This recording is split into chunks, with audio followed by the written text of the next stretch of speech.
এই ধনিয়া পাতাগুলো এত সুন্দর ছোট, ছোট গাছ। এটাতে কোনো সার দেয়া নাই। আর বেগুনগুলো একটা বয়স্ক লোক বিক্রি করতে নিয়ে আসছে। আর এই বেগুনগুলো অল্প একটু জায়গার মধ্যে উনি চাষ করেছে। তখন আমার হাসব্যান্ড ধনিয়া পাতা আর বেগুনগুলো নিয়ে আসে।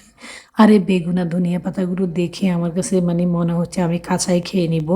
আমি গ্রামে আসার পরে মাশাআল্লাহ মানে নিজেদের চাষ করা অনেক জিনিসই খেয়েছি। বাজারে যেসব জিনিস যেসব সবজি আমরা পাই সেগুলা কিন্তু সারের। আর গ্রামে যেগুলো আমরা খেয়ে যাচ্ছি সেগুলা কিন্তু সারের না। তো এখানে আমি আজকে বেগুন দিয়ে শুটকি রান্না করব। আর শুটকিটা কিন্তু আমার জায়েরা নিজে হাতে বানিয়েছে, আমাকেও দিয়েছে।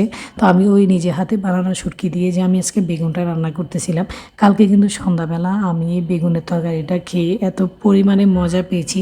গ্রামের খাবারগুলো না আমার কাছে এত পরিমাণে মজা লাগে। আমি যেহেতু আজকে ৩ মাস গ্রামে আছি, নিজেদের সব কিছুই খাচ্ছি গাছে থেকে পেড়ে, পেড়ে। এটার খাওয়ার আর মানে গাছ থেকে পাড়ার যে একটা ফিলিংস এটা আমি খুবই অনুভব করছি।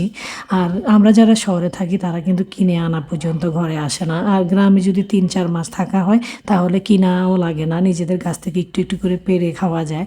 আর আমার কাছে এখন মনে হয় যে আমি আর শহরে না যাই, গ্রামে একসাথে থেকে সেটেল হয়ে যাই। যেহেতু আলহামদুলিল্লাহ আমার গ্রামের বাড়ি এখন রেডি হয়ে যাচ্ছে।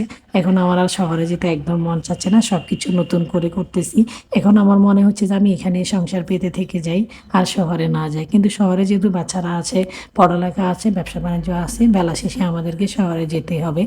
আর দেখেন আমার বেগুনের তরকারিটা এত সুন্দর লোভনীয় হয়েছে, খেতে কিন্তু তার চেয়ে বেশি মজা হয়েছে। যেহেতু এটা নিজের হাতে শুটকি বানানো এবং নিজেদের গাছের বেগুন, তো খেতে তো মজাই হবে। তো ১ম এ যে বেগুনগুলা দেখিয়েছি সেগুলা কিন্তু কেনা, মানে দোকানের সামনে একটা চাচা নিয়ে এসেছে। আর বাকি ৮-১০ টা দেখালাম সেগুলা কিন্তু গাছ থেকে পেড়ে আমি রান্না করেছি। মানে আমার জায়েদের গাছের। তো এখন আমার বেগুন তরকারিটা হয়ে আসার পরে আমি একদম সুন্দরভাবে ধনিয়া পাতা ছড়িয়ে দিলাম। আর ধনিয়া পাতাগুলো দেখে এত মজা লেগেছে। আপনাদের কেমন লেগেছে অবশ্যই বলে যাবেন।